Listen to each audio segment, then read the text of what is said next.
Now, there was a time when the Ford Focus estate was the #1 choice for families and indeed towers looking for a small family estate car. However, these days the SUV reigns supreme.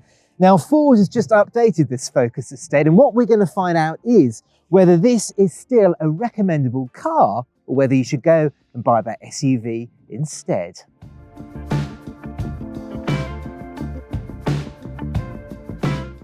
Ford has given the Focus a bit of a refresh recently, with a larger grille that now wears the Ford badge. All models now get LED headlights, while higher spec cars like this one get tweaked rear lights with a new LED signature. The changes are successful in our eyes and keeps the Focus looking fresh against newer competition such as the Vauxhall Astra, Peugeot 308, Seat Leon and of course Volkswagen's Golf. The Ford haven't made too many changes in here. The interior is still really well made and very well laid out. What they have changed though for 2022 models is this screen. Now it's standard right across the range. It measures 13.2 inches in size and it runs Ford's latest Sync 4 software. And it's brilliant. It's really intuitive. Everything is really well laid out and the screen is very clear. There's also a lot of functionality. Apple CarPlay and Android Auto come as standard, and a reversing camera is standard across all models as well. Now, every single model in the Focus range, bar the entry-level titanium, gets this 12.3-inch digital display in front of the driver. Again, it's very clear, very crisp. There's a bit of extra functionality to it as well, and it's really well laid out. This is the ST Line X model. It's the top of the range version. It has all of the luxuries. We've got faux leather trim, we've got adaptive LED headlights, and we've even got a Bang & Olufsen 10-speaker stereo system, and it makes a fantastic noise. That's enough of the spec. What about the practicalities? Well, you get a fantastic driving position. There's lots of adjustability in the steering wheel and the seat.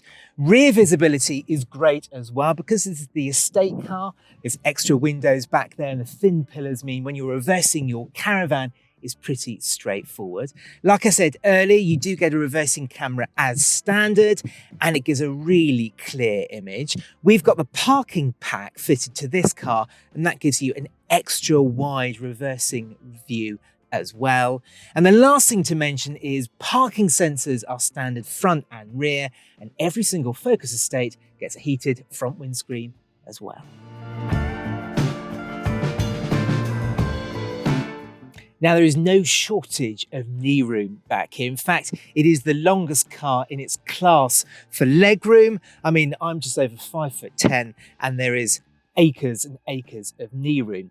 Headroom isn't quite as generous, however, and it must be noted that if you go for a car with a sunroof, it'll eat into the headroom a little bit more. Other things to mention are there are easily reachable ISOFIX points down here.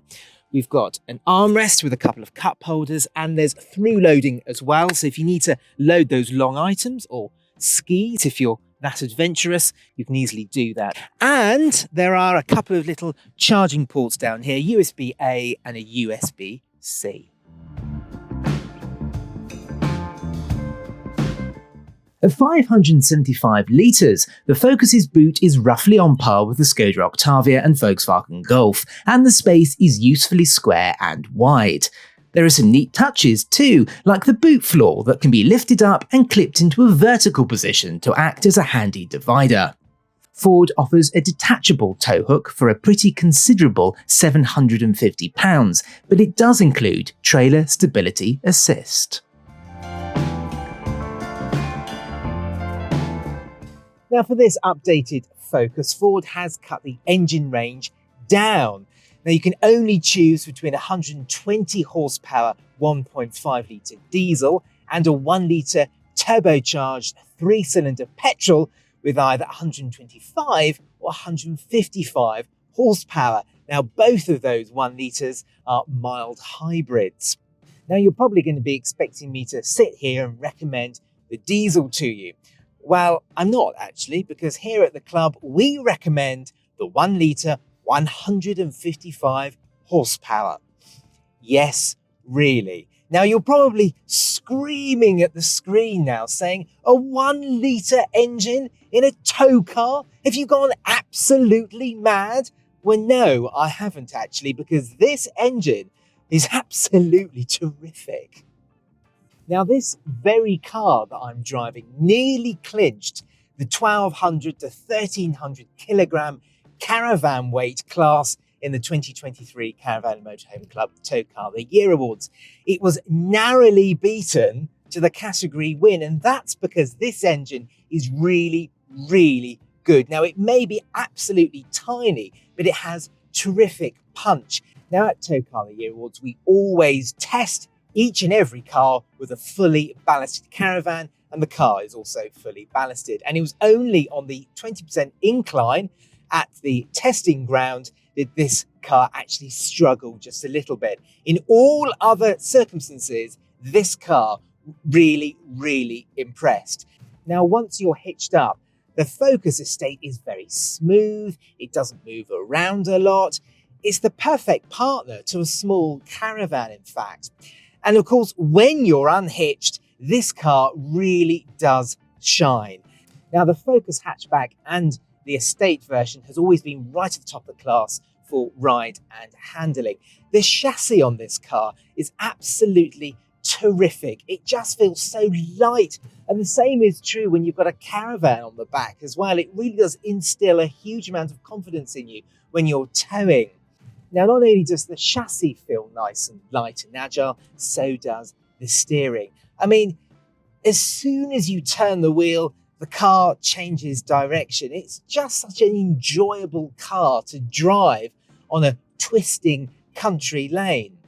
The Focus estate also settles down very nicely on the motorway. The only criticism I'd have on a long journey is the tyres can kick up quite a lot of tyre roar, and I think that's especially bad on this car, which is an ST Line X model with its larger wheels. But other than that, this is a very comfortable and refined car.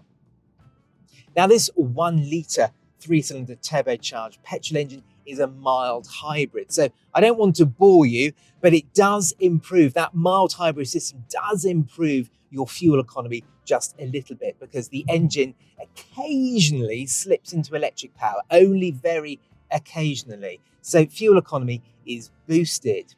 Not only that, but this 155 horsepower 1 litre engine is mated to a 7-speed power shift automatic gearbox. Now, with the Ford Focus, I would normally go for the 6-speed manual because the gearbox has got a lovely change action to it. But if you want the best fuel economy, it's probably better if you go for this automatic gearbox. Now, Ford have improved their auto boxes a lot over the last few years, and I think this is a very smooth and refined combination with that engine. The Ford Focus estate is a great reminder of the fact you don't always need an SUV. Now, I'm not trying to put you off from buying an SUV. What I'm saying is the SUV shouldn't always be the default choice.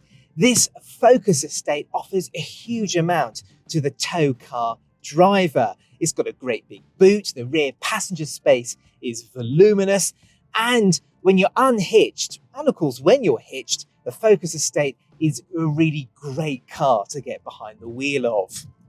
If you want a car that does everything, the Ford Focus estate should be on your shortlist.